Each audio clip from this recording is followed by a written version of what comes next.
একটা পরিবার বলতে বোঝায় যে পরিবারের মধ্যে সুখ দুঃখ ভাগাভাগি করে নেওয়া, একটা আদর্শ পরিবার হতে পারে, বিশ্বনবীর দেখানো গাইডলাইনের একটা পরিবার। শুরুতে যদি আপনি একটু পরিবার শব্দের একটা ছোট্ট ব্যাখ্যা দিয়ে আলোচনাটা শুরু করতেন। ধন্যবাদ। আলহামদুলিল্লাহ ওয়াসসালাতু ওয়াসসালামু আলা রাসূলিল্লাহ ওয়া আলা আলিহি ওয়া আসহাবিহি আজমাইন, আম্মা বাদ। পরিবার হলো মানব জাতির সবচেয়ে ক্ষুদ্র যে ইউনিটটা, এটাকে বলা হয় পরিবার। মাশাআল্লাহ।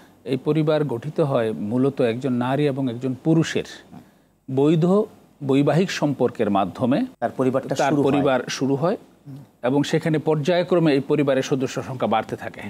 এক পর্যায়ে গিয়ে তার উপরেও কিছু লোক থেকে যায়, নিচেও কিছু লোক থেকে যায়। তো সেই হিসেবে আমাদের সমাজবিজ্ঞানে পরিবার মানে পরিবারের যে সংজ্ঞাটা দেয়া হয়েছে সেটা হলো মাতা পিতা, ভাই বোন, স্ত্রী, সন্তান সন্ততি, ওদের নিয়ে যে পরিমণ্ডলটা গঠিত হয় এটা হলো পরিবার। বিশ্বনবী পরিবার জীবনটাকে কিভাবে গঠন করতে বলেছেন? জি, এটা পরিবারের ব্যাপারে সবচেয়ে গুরুত্ব যেটা দেয়া হয়েছে সেটা হলো পরিবারের যে মূল সূত্র স্বামী এবং স্ত্রী। তো সর্বপ্রথম যে গুরুত্বটা দিয়েছে পাত্র পাত্রী নির্বাচনের ব্যাপারে যেন ভুল না করি, যে ভুলটা আমরা বরাবরই করে থাকি। মানে যে পরিবারটা স্টার্ট হবে তার আগে থেকে চমৎকার, তার আগে থেকেই যে পাত্র পাত্রী নির্বাচনের ক্ষেত্রে যেন প্রপার পাত্রপাত্রী যেন বাছাই করা হয়। কারণ আপনি যদি ভুল পাত্রপাত্রী বাছাই করেন, অর্থাৎ আপনি যদি তেঁতুল গাছ লাগান তাহলে সেই তেঁতুল গাছ থেকে কিন্তু আপনি ফজলি আম আশা করতে পারেন না, আঙ্গুর আশা করতে পারেন না। এই জন্য রাসূল সাল্লাল্লাহু আলাইহি ওয়াসাল্লাম বলেছেন যে বিবাহ দেওয়ার ক্ষেত্রে ছেলে যদি বিয়ে করান তাহলে মেয়ে যেন ভালো হয়, মেয়ে বিয়ে দিতে গেলে ছেলে যেন ভালো হয়। তো এই ব্যাপারে রাসূল সাল্লাল্লাহু আলাইহি ওয়াসাল্লাম একটা হাদিসে বলেছেন যে তুনকাহুল মারআতু লিআরবাআ লি মালিহা ওয়ালি জামালিহা ওয়ালি দীনিহা ওয়ালি নাসাবিহা। যে নারীদেরকে মেয়েদেরকে বিবাহ করা হয়। আমরা অনেকে এই হাদিসটার ভুল অনুবাদ করি। আমরা অনেকে বলি যে 4টা জিনিস দেখে বিয়ে করো। আনকিহু বলে নাই, ফানকিহু বলে নাই, বলছে তুনকাহু, মাজহুলের সিগা, প্যাসিভ ভয়েস, যে সাধারণত এই 4টা জিনিস দেখে বিবাহ করা হয়। 4টা জিনিস দেখে বিবাহ করা হয় সাধারণত। রাসূল সাল্লাল্লাহু আলাইহি ওয়াসাল্লাম এটাকে নাকচ করেননি। সেটা বলেছেন যে তার বংশমর্যাদা দেখে বিবাহ করে, তার সৌন্দর্য দেখে বিবাহ করা হয়, তার অর্থ স্ট্যান্ডার্ড দেখে বিবাহ করা হয় এবং তার দ্বীনদারিতা দেখে বিবাহ। তারপরে রাসূল সাল্লাল্লাহু আলাইহি ওয়াসাল্লাম এই 4টাকে উনি রিকগনাইজ করে তারপরে বলেছেন ফাজফারু বিজাতিদ দ্বীন, কিন্তু দ্বীনদারিতাটাকে তোমরা প্রাধান্য দেবে।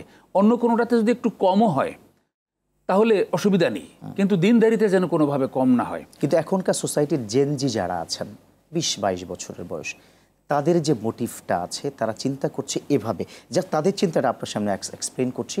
তারা বলছে যে আগে দর্শনদারি তারপর গুণ বিচারী। এর মানে সৌন্দর্যটা তারা আগে চিন্তা করে তাকে ধর্মীয় অনুভূতিটা পরে ঢোকাবে।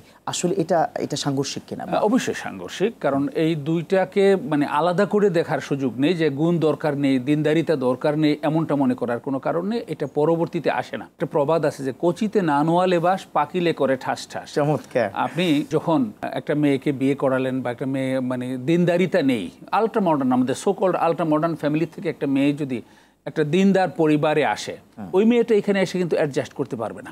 আবার এরাও তার সাথে অ্যাডজাস্ট করতে পারবে না। আবার এই যে আর্থিক দিকের ব্যাপারটা বলা হয়েছে যে মানে ইসলামে বিবাহ করার ক্ষেত্রে 4টা বিষয়ে আবার সিমিলারিটি বা কাছাকাছি যেন হয়। কুফু যেটাকে বলা হয়, কুফু মানে হলো সিমিলারিটি। এই কুফুটা যেন মিলায়। এই কুফুটার ক্ষেত্রেও কিন্তু এই 4টা জিনিসকে বলা হয়েছে এই কুফু নির্ধারণ করা। তাদের আর্থিক স্ট্যান্ডার্ড যেন দুই পরিবারের কাছাকাছি থাকে, কালচারাল একটা ব্যাপার থাকে, তারপরে পেশাগত ব্যাপার থাকে। তো এই বিষয়গুলো, এই যে কালচারের কথা যেটা বলেছেন যে মানে এটাকে হাদিসের ভাষায় বলা হয়েছে দিন, যে তাদের দিনদারিতা বা তাদের ধর্মীয় মানে ব্যবস্থাটা যেন কাছাকাছি থাকে। এক সময় এটাকে মনে করা হতো যে উভয় পক্ষই মুসলমান হতে হবে। আজকে কিন্তু আমাদের মুসলমানেরও নানা ক্যাটাগরি হয়ে গেছে। সুতরাং আজকে আমরা শুধু মুসলমান হলে এটুকুর মধ্যে সীমাবদ্ধ থাকলে হবে না। মুসলমানদের মধ্যে আমার ফ্যামিলি কোন ধরনের মুসলমান, আমি কি প্র্যাকটিসিং মুসলিম, আমি কি ইসলামকে পারিবারিকভাবে, আমি ব্যক্তিগতভাবে এবং পারিবারিকভাবে আমি ইসলাম মানার চেষ্টা করি। যদি এরকম চেষ্টা করি তাহলে আমার অবশ্যই ওরকম একটা পরিবার থেকে মেয়ে আনতে হবে যেই ফ্যামিলিতে তারা ইসলাম মানার জন্য চেষ্টা করে।